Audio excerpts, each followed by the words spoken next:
A lot of people in this country have the feeling that even though they're working and seem to be making a decent living, they're just not getting ahead. Even though their salary may look good, they feel as if they are teetering on the edge of an economic precipice. Now, it turns out that that may be more than just a perception, that there could be a lot of reality to that belief. Joining us now to discuss that with us is Allison Schrager. Allison is a New York-based economist and writer. She writes a column for Quartz, which can be found at qz.com, and has written for a number of other publications as well. Her latest piece is The Growing Ranks of America's High-Earning Poor in the Atlantic.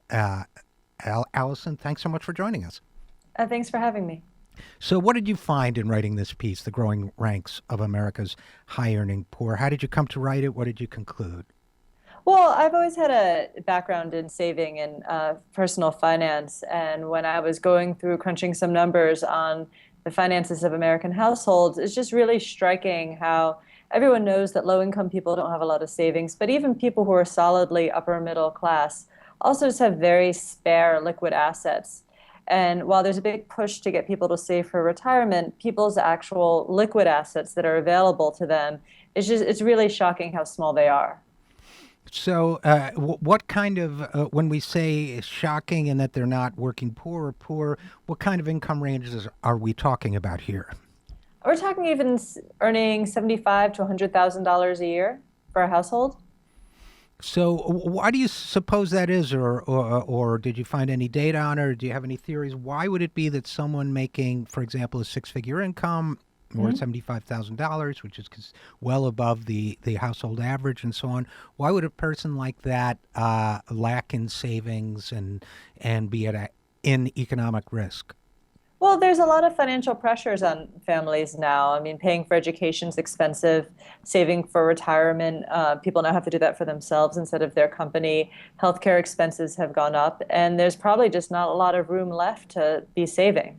So let's unpack these one by one. Let's work backwards. Healthcare expenses have gone up. Presumably the kind of population that you're writing about, the kind of population that we're looking at, those folks have employer-sponsored healthcare by and large, or a majority of them, I would think, do. So the out-of-pocket share of healthcare for someone on an employer plan has gone up, correct? That's true. Well, that's true. And so their employer is paying more in insurance premiums for them, which probably leads to smaller wage increases.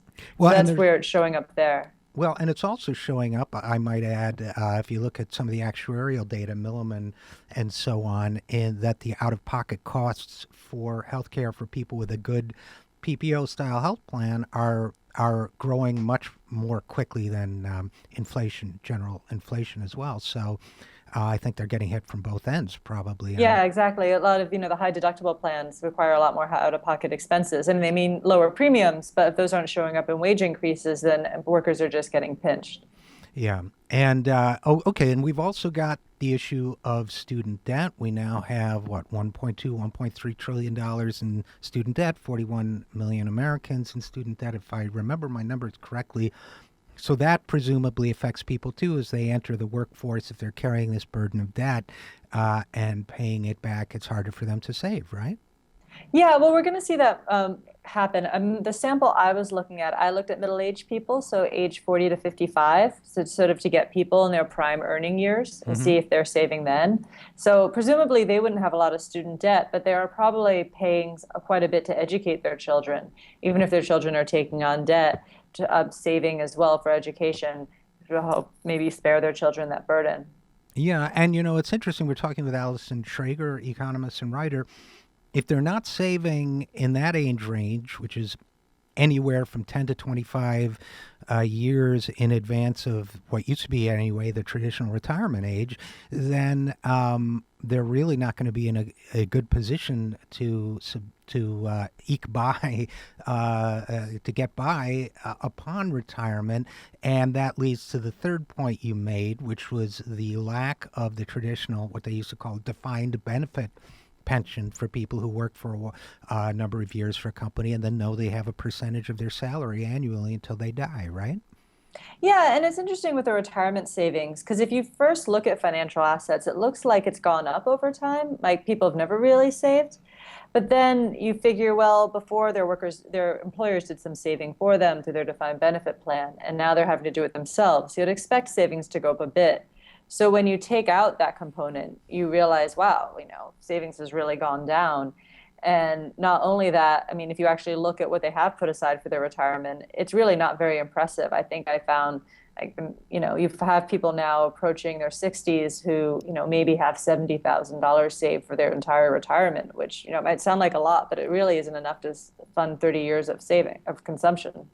No, it certainly isn't. And in addition, this is probably the economic cohort that is tending to live longer. Our life expectancy is lower for certain minority groups and lower income groups, but I would assume for this group, they're going to be around on average a while, even as they have minimal savings to rely on, right?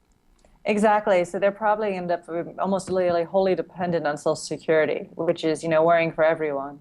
Yeah, absolutely. We're talking with Allison Schrager, economist and writer, about her recent piece, "The Growing Ranks of America's High Earning Poor." As a writer myself, I know we don't always pick our own title, our own headlines. Mhm. So I won't hold you to this, but I was struck by the phrase "high earning poor," and you Mhm. certainly talk about the income rich and asset poor. Is that a fair characterization of this kind of folks we're talking about here? That they are, in a sense, high earning poor? Yeah, actually, in this one case, I did come up with that part of the headline. They usually ignore my headlines, so I'm not much of a headline writer. But in this case, they actually went with it. And that is actually sort of how I think about them. I mean, I'm a pension economist, so I look a lot at people's assets. And I guess I call poor anyone who doesn't really have any wealth. So that's how it's possible to earn a decent salary, but still be poor in a sense.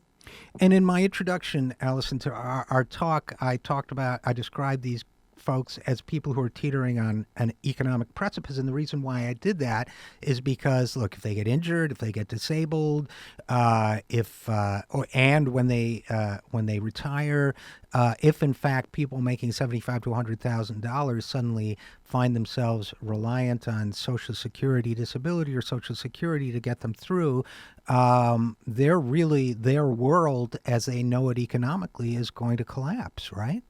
Yeah, and that's exactly what's wrong with this, or even sort of having people save more in 401ks versus more liquid forms of saving, is you have absolutely no safety cushion. I think I referenced a study that found a quarter of all Americans couldn't come up with $2,000 in 30 days if they had to. I mean, you think, what does a car repair cost? What happens if you get a divorce? What happens if you have a major health event that requires some sort of out-of-pocket expense? You're really left with nothing Right. and could be, we saw this in the financial crisis is one of the reasons consumption went so far down wasn't just deficient demand or animal spirits. It's just that people with no safety cushion have to cut back when they have any sort of economic or personal event that costs money. And we've also seen the survey data showing that, I don't remember the exact figures now, but that startlingly high percentages of Americans are one or two paychecks away from absolute desperation. Yeah, I mean, I was looking and it was like 25 in the 25th percentile. So it's 25% of these people have maybe a couple of $1,000s in wealth to their name. And it said these are decently high earners. So they're incredibly vulnerable. And not only that, they're carrying a lot of debt, particularly mortgage debt. And, if you lose your job or any sort of event happens to you, you still have to pay your mortgage. So even though in some sense your net worth, if your house is worth a lot, looks good, if you have any sort of event, you still have to pay your mortgage no matter what your house is worth. And so they're incredibly vulnerable with all the debt they're carrying. Absolutely. And now, Allison Schrager, economist and writer, let me sort of toy with or propose a kind of broad theory for why this might be, and you tell me what you think. Isn't it possible that the middle class in this country, or certainly a large segment of the middle class, really isn't middle class any longer, that in fact between the taking away of pension benefits, or reduction, I should say, and dramatic reduction in pension benefits and the spike in the cost of college and a variety of other factors, spike in the cost of health care for people with insurance and so on, that as a result of multiple factors, that they really are no longer capable of living a middle class lifestyle without going into debt and without living close to the economic edge, and that in fact we have a financial sector more than willing to, provide loans and so on to bridge them through and provide the appearance of a middle class lifestyle. But the fact is that really doesn't exist anymore, except under a potentially catastrophic circumstances for millions of Americans who don't realize it. Yeah, I think there's a lot of truth to that. And, there's theories out of some professors at the University of Chicago who think that, we're all complicit in this government financial sector to sort of mask the problems of income inequality.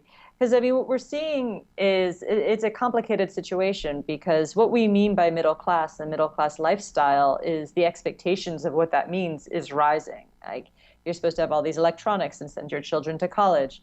And these are all, anyways, in some ways they're getting cheaper, in other ways more expensive. Incomes haven't gone up with our expectations of what a middle class lifestyle is. And so that's where they're getting squeezed. And as I said, we're all complicit, policymakers, the financial sector, into helping them finance it. I guess I might express that a little bit differently, Allison Schrager. First of all, it's a historic moment when I agree with economists from the University of Chicago. But secondly, I guess I would say I'm not sure that I agree that expectations of the middle class are rising. I think it could be argued that maybe the cohort that describes itself as middle class is broader, but I would argue that the middle class in the 60s, for example, was able to send its children to college, was able to buy a car, was able to buy a home, was able to do so in most cases on a single income. So is it really that the expectations are rising, or that the opportunities are diminishing? Well, the living standards are certainly much higher than they were in the 60s. And back then, only a very small fraction of the population went to college. Now more than a third does, and everyone aspires to. So, I mean, you didn't need a college degree to be middle class back then. So probably Absolutely. that might have been part of it. On the other hand, consumer goods are cheaper than they used to be. So while we have higher expectations, they definitely cost less. But the problem is, and this isn't a problem, I guess it's human nature, is you always expect every generation to live better than the last. Right. So being middle class now should be better than it was in the 60s. In a lot of ways it is, in terms of living standards and sort of comfort, in terms of health and almost every metric. But the problem is income isn't growing quite as fast as technology and our expectations, and that's where people are getting pinched. And it's interesting to consider the possibility, and I think it's implicit in what you were saying a moment ago, the possibility that if people's actual life expenditures were adjusted for the reality of their situation, we would have a dramatic political backlash that, in effect, between the financial sector and perhaps policymakers as well, that an artificial pressure valve has been created to kind of conceal the fact that this inequality is becoming unsustainable, or that people would be shocked to understand what their true financial reality is. Yeah, and you wonder when it's going to blow. I mean, partially during the financial crisis, when a lot of people lost their homes and found themselves out of a job and had to suddenly really cut back on their consumption, which then fed through the whole economy of, all of a sudden people, businesses didn't have people to sell to, and sort of the whole bottom seemed to fall out. But that could just be the start. I mean, a lot of these people are going to retire almost entirely dependent on Social Security and social programs. And, you wonder how that's going to play out.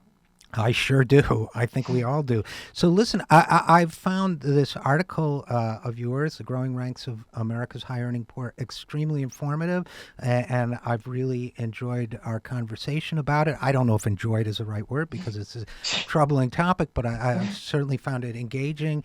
And Allison Schrager, economist and writer, thanks so much for joining us. Thank you.